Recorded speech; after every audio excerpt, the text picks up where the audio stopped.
Good evening, everyone. Let's go ahead and call the Planning Commission to order for April 9th at 6 p.m. We could have roll call, please. Commissioner Santos, Present. Commissioner Ortiz, Here. Commissioner Franz, here. Vice Chairperson Rodriguez Ceja is absent today. Chairperson Fajardo, Present and presently zooming from home as a result of being under the weather significantly. So thank you.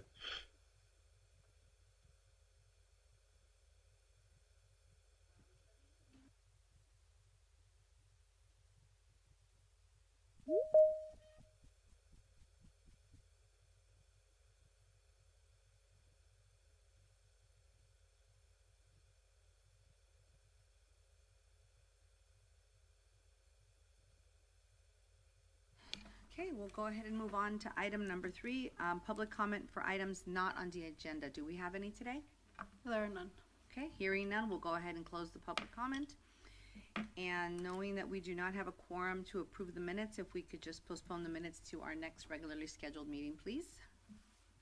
And we'll go ahead and move on to item number 5, public hearing for AutoZone Storage Addition. Staff report, please. Thank you.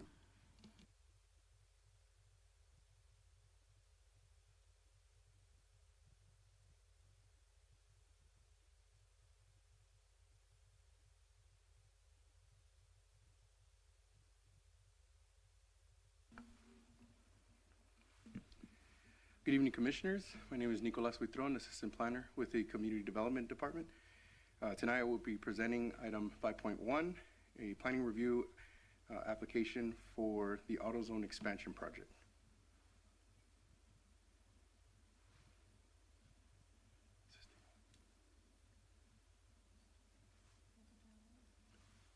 Oh, there we go.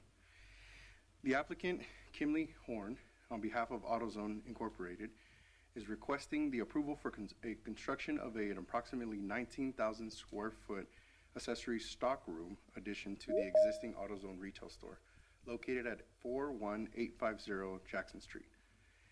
The project site is approximately 1.6 acres and is part of a larger 6.12 acre commercial development. The site is designated regional commercial in the general plan and is zoned regional commercial in the Unified Development Code. The site is located near the northeast corner of Avenue 42 and Jackson Street. To the north is an RV storage facility. To the east is the Indio Municipal Golf Course, as well as the future development sites for the previously approved Dutch Bros and Chick-fil-A. To the south is the AM/PM fuel station and car wash, and to the west is a commercial shopping center. This slide shows the proposed site layout. The new stockroom building will be located directly north of the existing AutoZone retail store and will include new parking, loading access, and pedestrian connections that integrate with the existing site layout. There are no changes to the public access or driveways that are being proposed, and all existing circulation patterns will be preserved. I also included in my presentation a proposal for a lot line adjustment that will be applied for if the project is approved. The applicant will submit for a lot line adjustment a lot merger to merge the lots so that way everything's under one, because per building code and per Unified Development Code, there cannot be building over property lines. The proposed stockroom is a one-story structure approximately 24 feet in height. The building will feature neutral stucco finish and parapet roof lines to screen rooftop equipment. The design is intended to be functional, consistent with the AutoZone brand, and compatible with the surrounding commercial buildings. I did also want to note that the applicant did mention and did state that they will be having some facade improvements to the existing AutoZone just to have consistency with the entire building to kind of give it a nice facelift. The project proposes approximately 20% of the site to be landscaped, exceeding the city's minimum requirement of 10%. Drought-tolerant plant species such as a smooth agave, red yucca, and blue palo verde will be used throughout the site. I also want to note that a condition of approval was added requiring the installation of 3 large non-fruiting palm trees within the existing parking lot, linear planter located west of the current row of palms. These palms must be a minimum of 20 feet height at planting and a 36 box size. Final review and approval of the palm species and placement will be conducted by the Community Development Director. I want to note that in front of the existing AutoZone, and I can provide this here on this section, you can see where all the parking is in front of the existing AutoZone. There are the parking islands directly in front of the most southern part of the parking. They kind of look like a U shape. So on the west side, or on the right to your right, there are currently 4 palm trees that are placed there. On the east side, there will be 3 palm trees per the condition of approval that have to be planted in there. Just keep consistency along that drive aisle.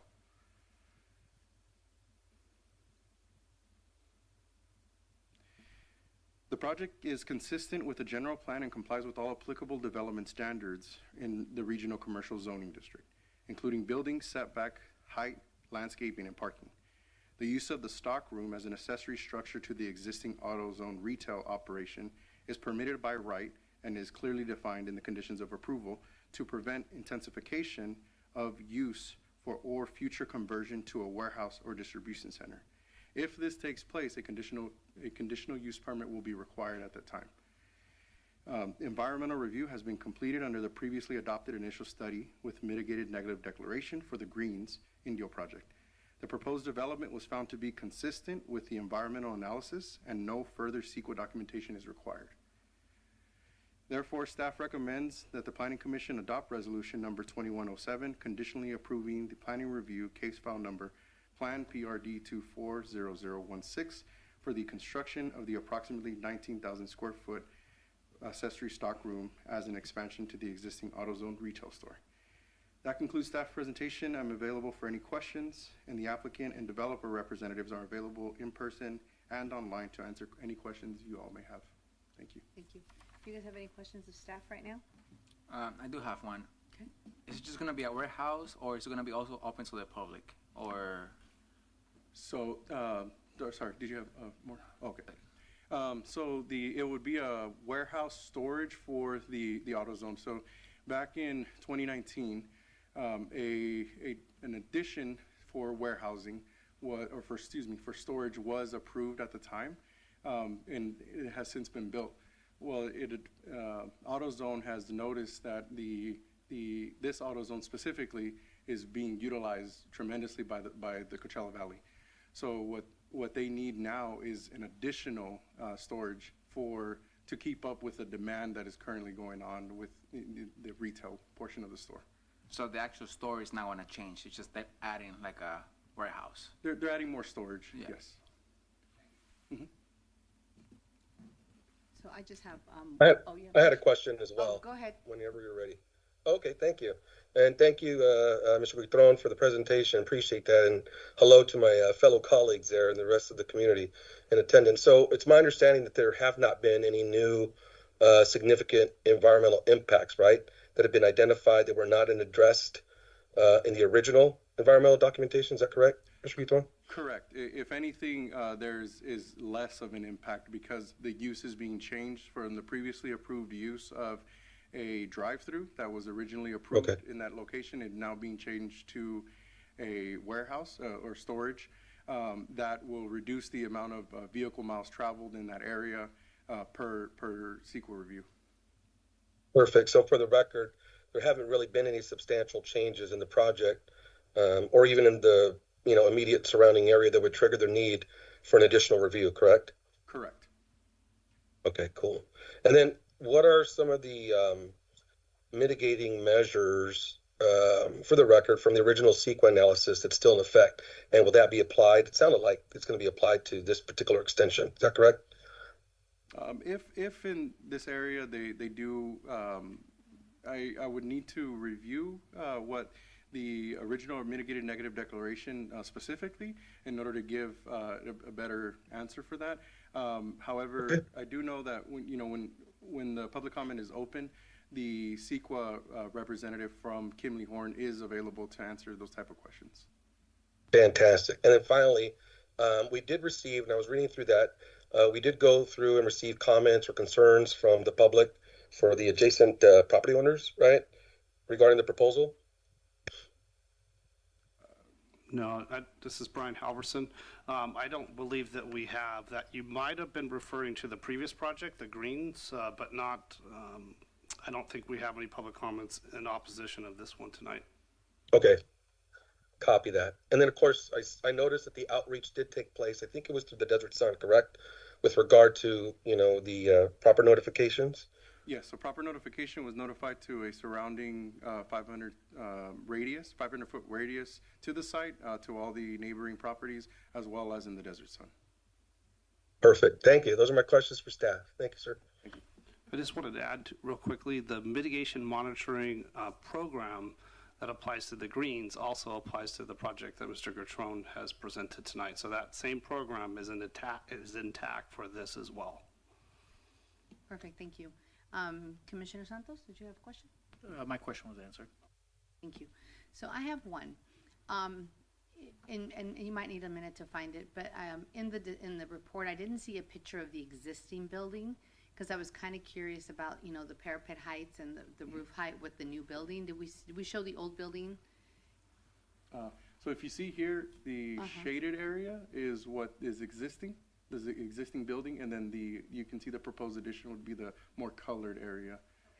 Sorry, so the darker area is the existing. Correct. Okay, and so the screening of all of the roof equipment. Yes. Because this has like cutouts with different heights, right? And usually if we do that, we have to make sure that the equipment isn't going to peek through at one corner, depending on how a car comes through a parking lot. Yes. So how do we, I can't tell from there, I don't have a line of sight, right, as to where the equipment is, to make sure that all the equipment is not going to be visible. Because, when we drive through town sometimes, you turn a corner and there's a building and you can see a portion of the equipment because the parapet wasn't built all the way around, or the height wasn't there. So we pretty comfortable that this is going to cover all equipment?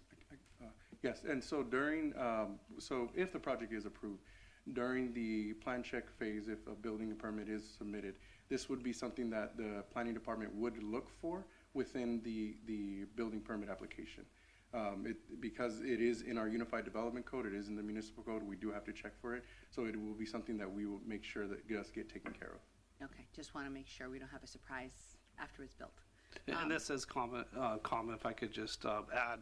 So Mr. Gertron is right. During the plan check, we will ask for them to call out existing and proposed mechanical equipment on the roof. And then that's an opportunity for the planner to ask for the specifications for that equipment, including call outs for that parapet, so they can make sure that it's screened. So that's both existing and proposed roof mounted equipment. Perfect, thank you. Did anybody else have any more questions? No. Nope. Okay, we'll go ahead and then open it to the public. And I think the applicant's here. Does he have a presentation, or is he here just for questions? No, so Kimley Horn is available for any questions, as well as the property owner is here as well. Commissioner Fajardo, did you have any questions for the applicant? Yes, ma'am. Thank you. And I don't know if they had a presentation prepared, or was it just available for questions at this point? Because I wasn't sure if there was a presentation from the applicant. No presentation, so they're just available for Okay. questions. Not a problem. So I just want to hear from them. So the purpose of your 19,000 plus square foot storage facility, how will it function in relation to the existing retail store? I think that question was already answered by staff, but just if you can elaborate on that, please. Is the applicant available online, Kimley Horn? Kimberly? Can she touch on that?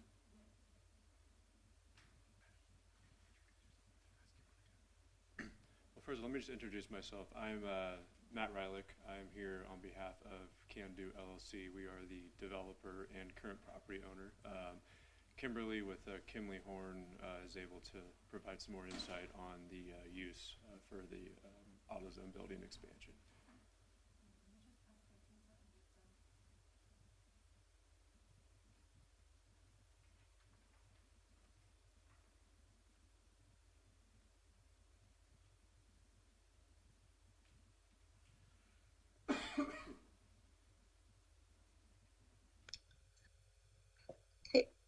This is Dana Privet with Kimley Horn and Associates.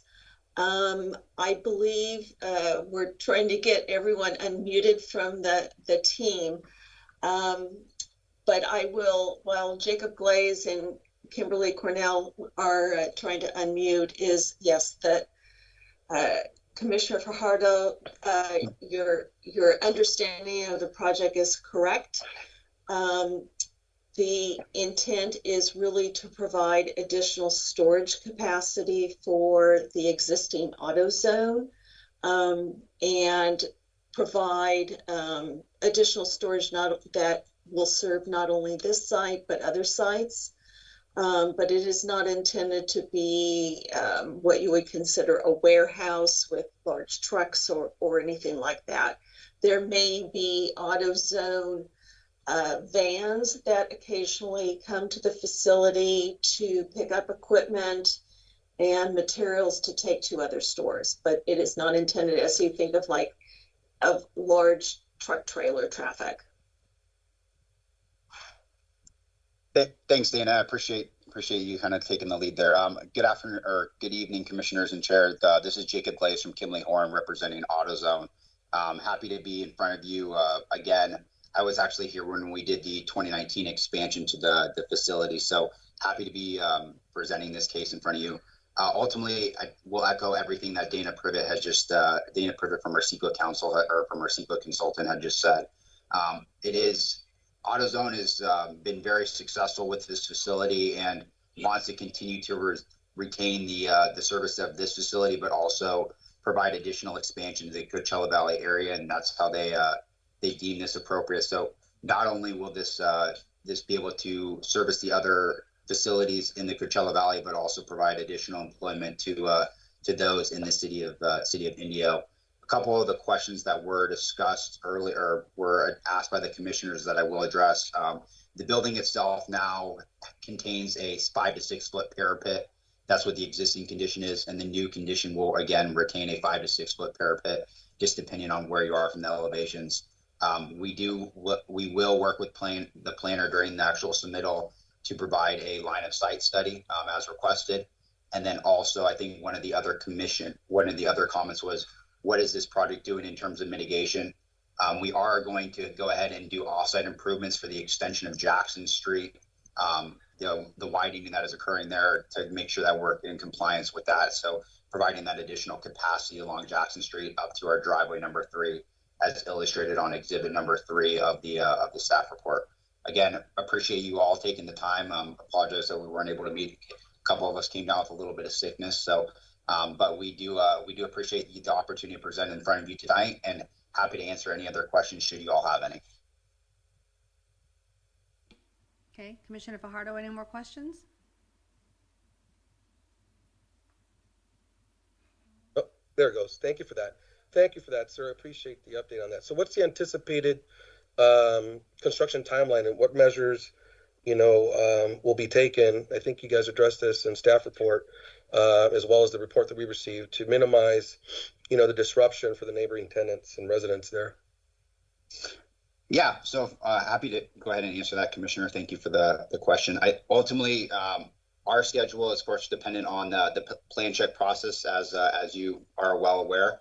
But our intention is, after the actual approval tonight, we already have started to proceed on actual plan check process. We do have to reroute some utilities, some easements, and go through that process. We do hope to achieve that process probably in a 3 to 4 month time frame, and then from there, we'd like to go ahead and proceed with construction, and we're probably looking at a 4 to 5 month time frame for construction as well. The actual construction measures, we will, of course, be respectful of the tenants, not the tenants to the north, but also the tenants to the south.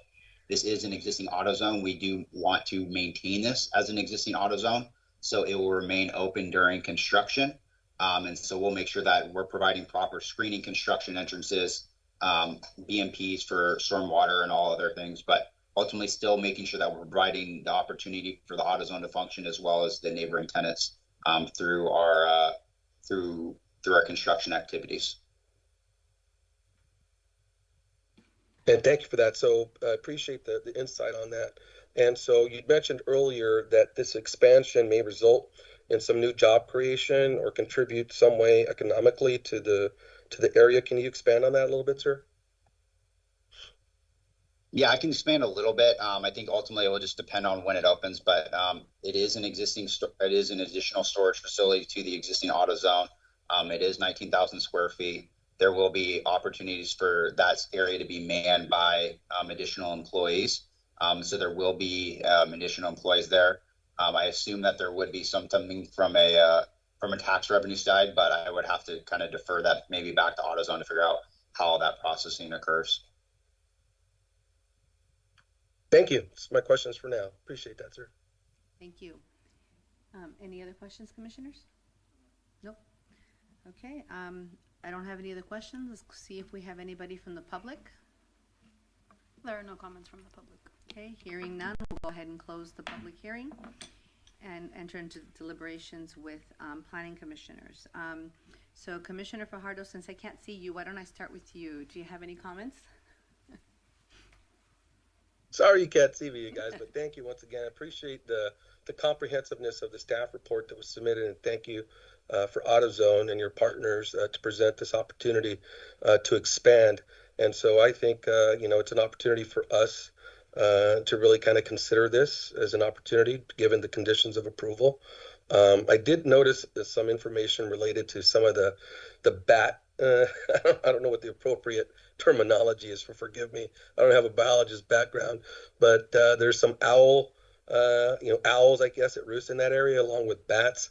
And I think that was the only question that come up with a couple of public comments that I heard from other people outside of the public comment venue. So, but outside of that, I think that was already very explained in the detailed report. So just wanted to say thank you for that as well. Okay, any other comments from the commissioners? I just want to say thank you to staff for the presentation, and then that's about it. Great. No other questions. I think the report was nice. I appreciate the developer being on the line, even if they couldn't be here in person. I think it's a good service for our community, and I think it'll be a great addition to our north side of town. So there are no other comments. Can I have a motion? Anybody want to make a motion? I'll make a motion to approve. I'll second. I'll go ahead and second that motion. Okay, so we have a motion and a second. Can we have a vote, please? Commissioner Santos? Hold on one second. Do we have to add that the condition that you mentioned? I'm sorry. You mentioned adding the. So that condition is already It's in already there. in there? It's, Okay. it's condition number 30. Sorry, my bad. Go ahead then. Commissioner Santos? Yes. Commissioner Ortiz? Yes. Commissioner Franz? Yes. Chairperson Fajardo? Yes. Motion carries. Thank you very much, AutoZone. Looking forward to your expansion, and to staff, of course, for the great report. We'll go ahead and move on to item number 6. It looks like we don't have any. Item number 7, we don't have any. Commissioner comments, do we have any? Commissioner Fajardo? No, just wanted to say thank you, everyone. Be safe, be well, and try to avoid this upper respiratory infection that's going around, affecting the larynx. Any other comments? No. All right. I only want to say one thing. Oh boy, Coachella's back. You can see all the parking. Please, everybody be careful out there. We're going to be as busy as we've ever been, but I always look forward to this time of the year. So thank you for staff. I don't have anything else, but we do have some staff items, it looks like. Yes, I'll go ahead and give a small update on some of the items that the commissioners have asked about in the past. First, I made a judgment call on the first item to continue that to the April 23rd meeting, because I think it's good to have the full commission hear that gap analysis and that presentation by our Economic Development Director. So we'll do that at the next planning commissioner, especially since Commissioner Ceja did initiate that, and I think it'd be good for him to be here for that presentation. So the second item is regarding the Public Works Capital Projects dashboard. So I think there was some support for engineering to come back potentially and talk about capital improvement projects, but I think it'd probably be better to first take a look at the dashboard. It's on the Public Works site. And what's kind of nice about that site is it lists them kind of like our development dashboard. And on that dashboard, it also has them mapped. And then it categorizes them, whether it's in planning stage, design stage, construction, or if it's been completed. I counted a total of 79 projects. So I think it would be good to take a look at that. And if there's certain projects or if there's certain things that you would like the Engineering Public Works Department to come back, then they could, do a short presentation. But I think right now it's probably good to look at the dashboard, kind of like the dashboard that community development has, and then go from there. The second item is the Maverick appeal. So we were looking to bring that to the April 2nd. That's passed, and there were some problems with noticing. So I just want to bring you up to speed that that will be considered next week by the City Council on April 16th. So we'll see how they weigh in on that project, whether they uphold or reverse the Planning Commission's decision. And then lastly, we don't have an exact date, but the city has been working on, and community development staff along with other departments, an annexation study. We hired a consultant last year, Dudek, a very reputable company. They've been doing a lot of work over the last 7 to 9 months. And so it's looking like sometime in May, but we haven't nailed the exact day. There's going to be a study session presentation at City Council. So I'm welcoming Planning Commission members if you'd like to hear that presentation. That will probably be about an hour discussion, because the consultant as well as staff has been working a lot on opportunities and constraints for a potential annexation just east of Dillon Road. It'll be east also of the Citrus Ranch specific plan area. So that area is being looked at as a potential job corridor, job generating area if we move forward with a LAFCO application. Ultimately, the City Council will weigh in on that. That project also has 2 phases. We're only in phase 1. If the City Council likes what they see and they're interested in moving forward, phase 2 would kick in, and we can go into that a little more later. That's about 3,300 acres. Other than that, for the staff items, that's what I have this evening. Again, my apologies for the gap presentation, gap analysis, economic presentation, but that'll be in 2 weeks. Hopefully that'll work for you guys. Okay, thank you. Any questions of staff on these items? No, I just wanted to say Go ahead, Chairperson Fajardo. I'm sorry, I didn't raise my hand. Forgive me. Oh my goodness. I just want to say thank you for the updates on that. Looking forward to really learning more about the annexation, opportunities there. And then, of course, I did ask some questions, but I'll follow up with you later on the proposed annexation for the Santa Rosa community from La Quinta. Just wanted to see if we had any bid on that or what that process might have looked like. But I'll follow up with you on that, sir. But aside from that, that's it. So thank you. Go ahead. My question was so we have, and next meeting is going to be on April 22nd? That'll be on the 23rd. Okay, As so I we're hear gonna everybody chiming in, yeah, that'll be the 23rd. Okay, perfect. Thank you. Okay, thank you. I do want to let you know that I will not be here.